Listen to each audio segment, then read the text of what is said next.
송지원 아나운서가 진행하는 KBS 창원 라디오 라이브 경남을 함께하고 계십니다.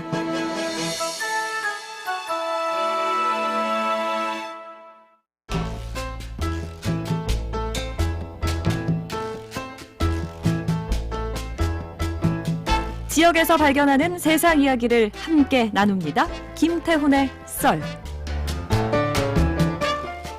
지역 스토리텔링 연구소 김태훈 소장님과 함께합니다. 소장님 안녕하세요. 네, 안녕하세요. 네, 소장님 목소리로 오늘의 퀴즈부터 소개해 주시죠. 네, 오늘 퀴즈는 박정희 정권의 유신 독재 체제에 저항해 1979년 10월 16일부터 닷새간 부산과 마산을 중심으로 일어난 민주화 운동의 이름은 무엇일까요? 1번 부마민주항쟁, 2번 동학농민운동, 3번 홍경래의 난, 4번 프랑스 혁명. 저희 유튜브 이상헌님께서 정답 4번 불란서 혁명 이렇게 얘기해 주셨는데 저희 퀴즈 보기에는 없었습니다.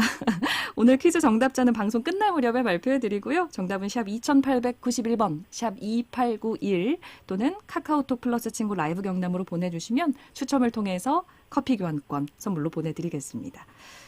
소장님 오늘은 어떤 썰을 풀어볼까요? 이번 주에 전두환 씨가 사망을 했죠? 예.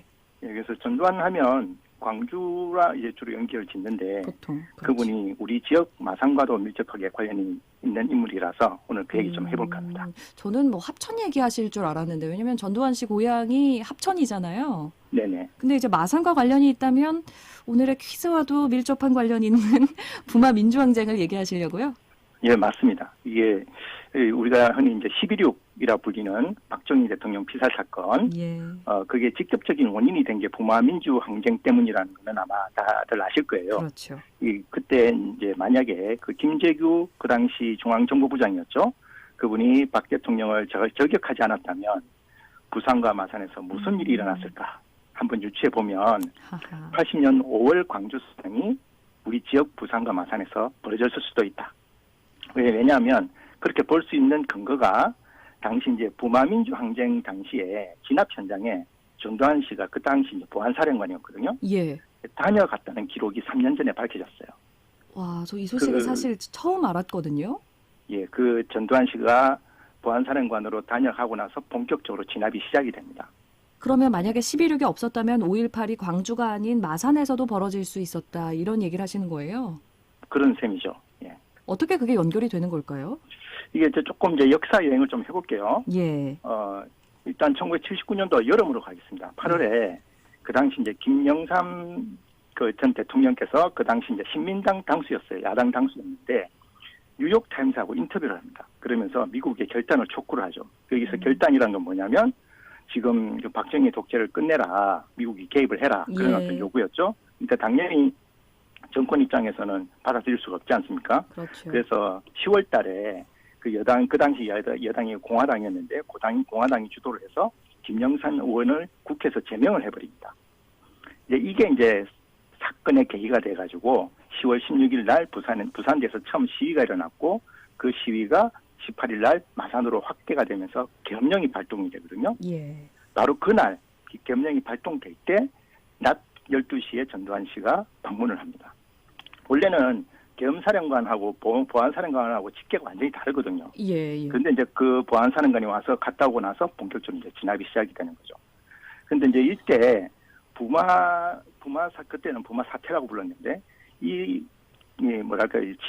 진압하는 어떤 프로그램에 대해서 제동을 건 인물이 바로 중앙정보부장 김재규였어요. 예. 그 김재규 부장이 실제로 부산 마산을 둘러보니 이게 일부 학생 운동권이나 그런 어떤 정치하시는 분이 하는 그런 집회가 아니라 시민이 대대적으로 참여하고 있다는 걸 발견을 하게 됩니다. 그가 이제 충격을 받았던 게 뭐냐면 시위를 하는 사람들이 있을 거 아니에요?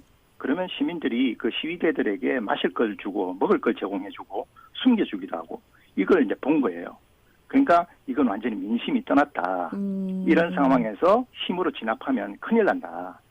그래서 유아책으로 가져가야 된다 하고 이제 건의를 한 거죠. 거기에 이제 제동을 걸기 시작했던 거죠. 네네.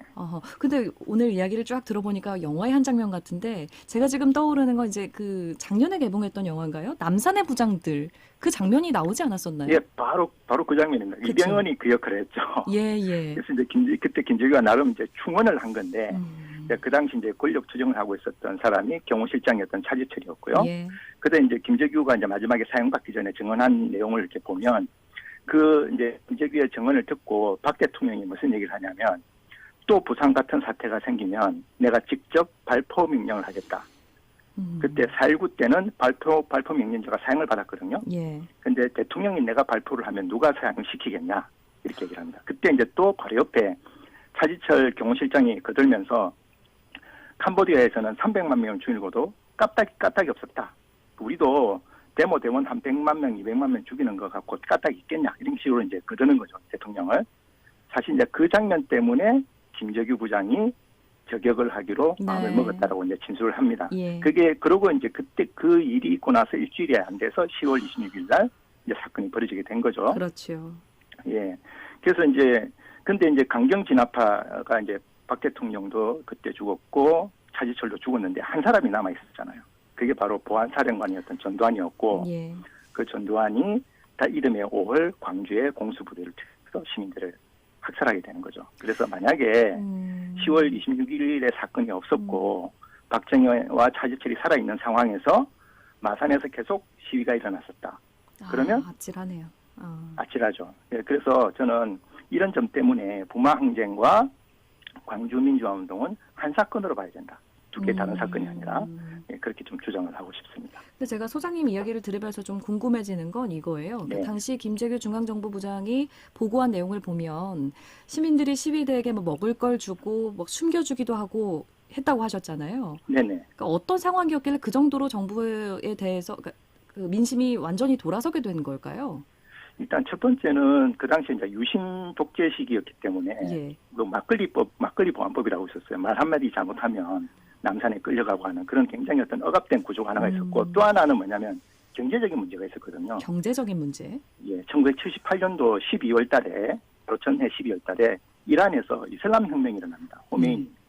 그러면서 전 세계에 제2차 석유 파동이 일어나요. 전 세계 경제가 출렁거리게 되는 거죠.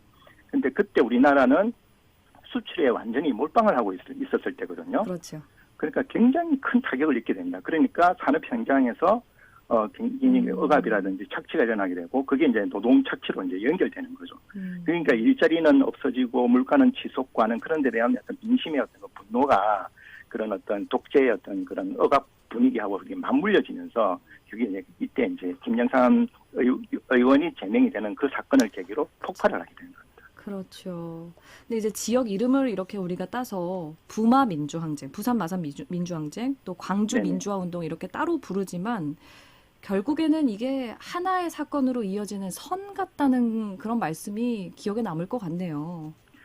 제가 이제 며칠 전에 예. 그 우리 지역 국회의원 사무실에 들렀다가 이제 그 부분 많은 분들이 와서 또 이런저런 얘기를 하시지 않습니까? 예, 예. 저도 이제 귀뚱으로 좀 얘기를 들어봤는데 무슨 예. 얘기를 하시냐면 광주에는 민주화운동 관련해서 어마어마한 예산이 지원이 되는데 우리 지역에는 그 민주화운동 우리도 민주화운동 할 만큼 했는데 이렇게 예산이 이렇게밖에 안 되는 건 차별이다. 막 이런 얘기를 말씀을 하시더라고요. 맞아요. 예.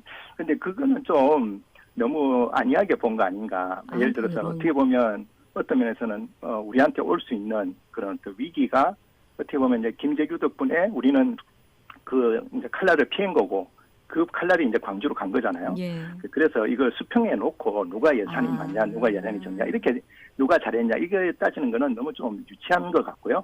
그것보다는 우리가 한 시대의 아픔을 같이 이제 짊어지고 같이 이렇게 가는 사람으로서 우리 지역 안에서도 우리 아직까지 민주화 관련해서 민주운동 관련해서 제대로 발굴 못한 게 아직 많잖아요. 맞아요. 그죠? 관련자에 예, 대한 뭐 발굴도 다 예. 이루어지진 않았다고 하더라고요. 예, 그런 것부터 먼저 챙기는 것부터 시작을 하면 좋지 않을까 이런 생각을 해봅니다. 아하, 하나로 다 연결돼 있다. 오늘 말씀 이렇게 정리하겠습니다. 소장님 오늘 말씀도 잘 들었습니다. 네, 감사합니다. 네, 지금까지 지역 스토리텔링 연구소 김태훈 소장과 함께 했고요. 와, 오늘도 정말 많은 분들 문자 보내주셨는데요. 8646님은 새싹이신데 너무 잘 알고 계시네요. 부마 민주항쟁, 유신 독재 반대해서 학생들이 주도하고 시민들이 합세해서 반정부 시위를 한 민주화 운동입니다. 해주셨어요. 8646님 포함해서요. 0779, 0358, 5078, 5069, 9241 카카오톡 은주님께 커피 교환권 선물로 보내드리겠습니다. 이외에도 문자 주신 분들 모두 감사드리고요. 다시 듣기 위해서는 팟빵에서 라이브 경남 검색하시면 됩니다. 저는 아나운서 송지원이었습니다. 라이브 경남 함께 해주셔서 고맙습니다.